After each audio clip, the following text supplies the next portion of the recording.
कोल्हापूर महानगरपालिका अंतर्गत केएमटी विभागातील रोजंदारी आणि अनुकंपा तत्वावरील कर्मचाऱ्यांना कायम सेवेत सामावून घेण्याची मागणी पुन्हा एकदा जोर धरू लागली आहे। परिवहन समितीचे सभापती सत्यजित चंद्रकांत जाधव यांनी नगरविकास विभागाचे प्रधान सचिव डॉक्टर के.एच. गोविंदराज यांच्याकडे या संदर्भात निवेदन सादर केले आहे।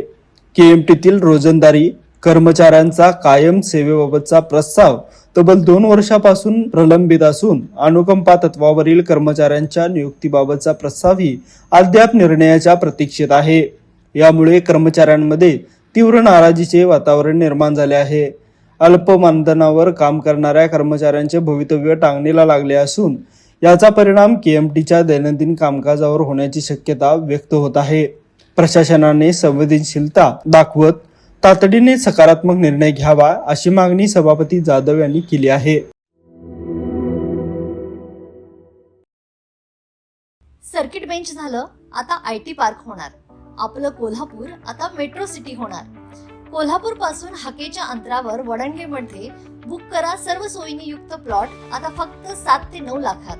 आजची गुंतवणूक हे उद्याचा मोठा फायदा असेल। बुकिंग साठी संपर्क गोमटेश डेव्हलपर्स 940453 9293 आणि 989082 9293।